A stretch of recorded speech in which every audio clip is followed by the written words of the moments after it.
Nigerians don't play about flavor building. Hi foodies, let's make a flavor builder Tolo beef jollof. We are using Tolo beef as our flavor builder. Nigerian jollof is actually better than Ghanaian jollof. Like, and I have seen, like, I've been to Ghana. I have eaten the jollof. I have I've done a competition with a Ghanaian chef that like, for him, that was like his best like representation of Ghanaian jollof, and I have seen the recipe. Not one. You guys have quite a number. So you have the Tolo beefy one. You have that one's delicious. Yes. What's that one?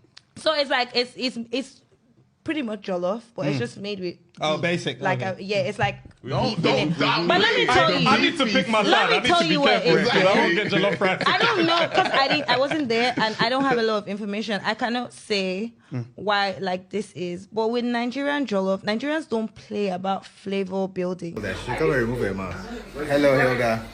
Hilda. Yes. Oh, okay. So you're about to eat Ghana jollof, right? That's nice. Okay, so what do you think about Ghana jollof?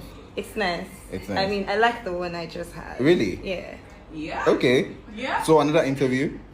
Yes. Okay.